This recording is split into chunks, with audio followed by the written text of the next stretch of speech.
Well, welcome back to my reviews. The day before yesterday I was watching a DVD I had in a folder, and it starred Russell Crowe, and it was called Master and Commander, The Far Side of the World. I hadn't seen it in quite a long time. It's sure a good movie. Anyways, it reminded me of a Britains model I had stored away. This 18th century cannon.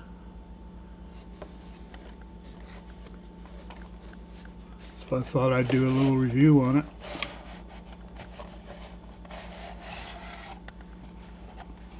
I like the way Britons used to put this sleeve, cardboard sleeve, over their window packs. 2 crew members.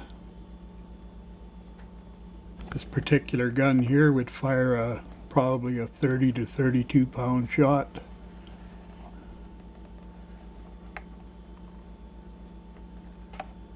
The set could have stood a couple more crew members.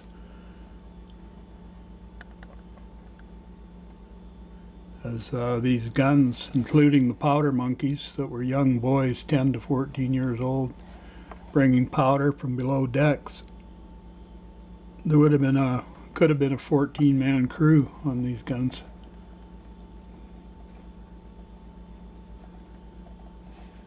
Anyways, it was quite well done, and the crew members are quite well detailed.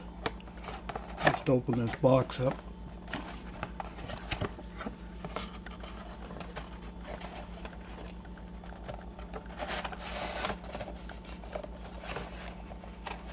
This whole sleeve comes out.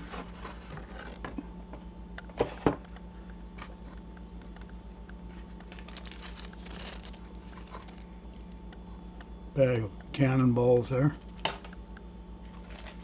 It's still stapled together.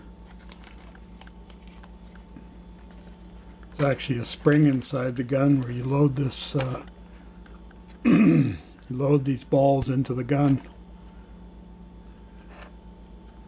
And they include a little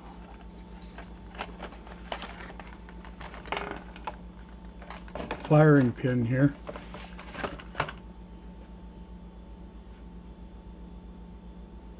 A metal tip on it. So you ram the ball down the barrel.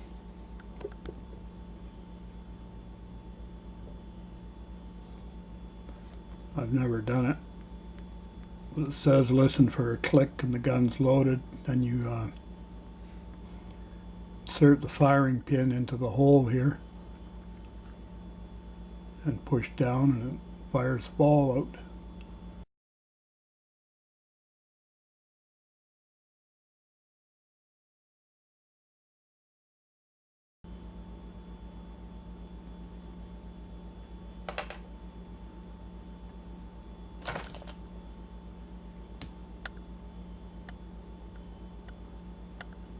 Little bucket accessory included,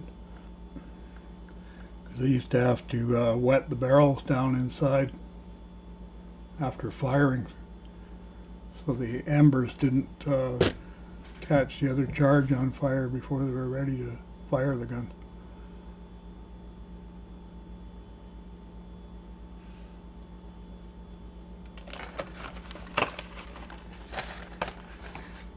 There's a gun captain there and a gunner.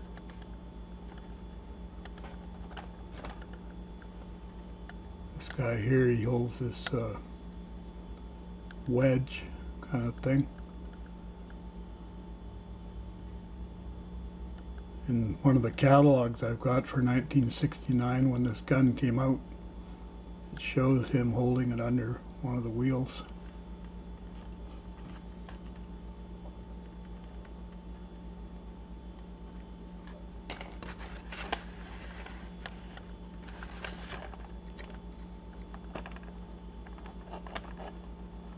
The barrel elevates up and down, and these little wheels turn. But it's It's fastened inside this tray. I'm not going to take it out.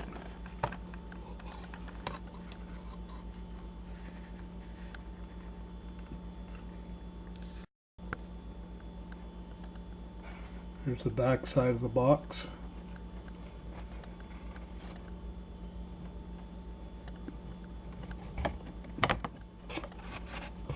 Got an opening here.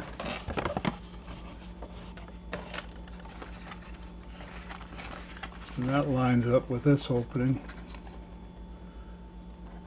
so that it acts as a gun port.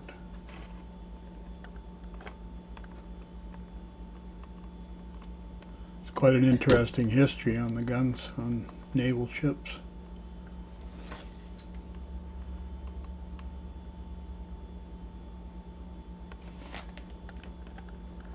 Originally they fired these things with what they called a linstock, which was cloth and rope.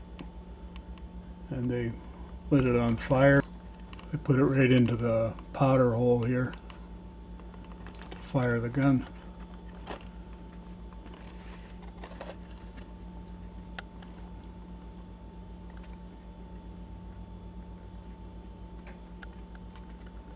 Not only was it kind of dangerous because you had to stand so close to it, but you couldn't really aim the gun with that method. So they developed what they called gun locks. And it was just like a flintlock affair. And they had a lanyard attached to it so they could stand, the gun captain could stand quite a ways back and line up or sight down the barrel. And when he was ready, he could pull the lanyard and fire the gun. And they always took, so when the roll of the ship brought the gun down facing the enemy ship, then they would fire.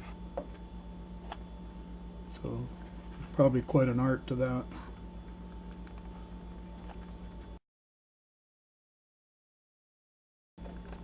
The British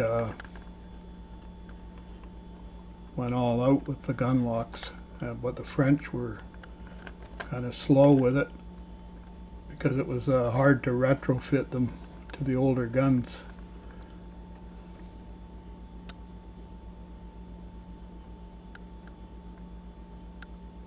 And in 1745, when the British adapted it, they had quite a jump on the French with this method.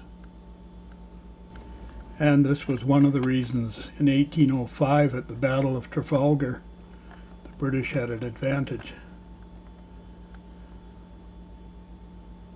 The British did retain the linstock, but only as a backup for firing the guns. The British could fire and reload every 90 seconds, and the French took 2.5 minutes for the same operation.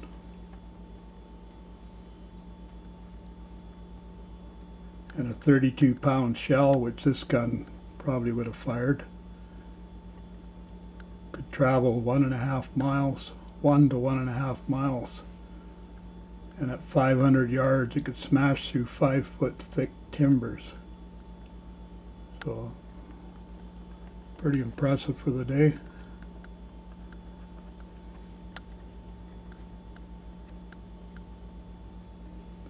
Standard poundage for a cannon shot was 42-pounder, 36, 32, 24, 18, 12, 9, 8, 6, and various smaller calibers.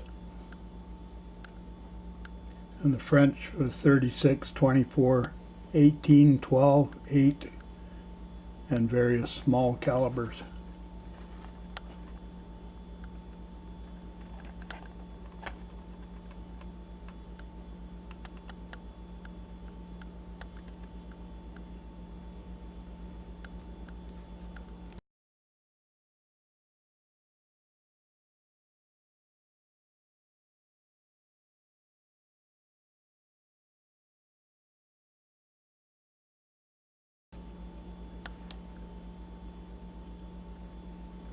Anyways, if you watch that movie, Master and Commander, it's pretty neat watching the gun crews in action on that movie. Anyway, gives you an idea of the work involved. Seemed on those ships it was nothing but work. No matter what they did. Except for drinking rum. If they did something good, they got extra rations of rum, or grog as they called it.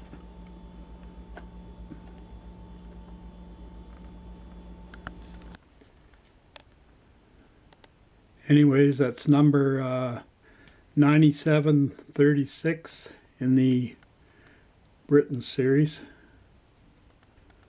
Britain's gun series, I guess. From 1969, and I believe it was pretty well done by 1974. I don't know if the gun actually came out as just a single model after that, without the crew, without the fancy box, but anyways, it's a nice model, and kind of enjoyed reading the history of these things. I hope you enjoyed my review, and we'll see you next time.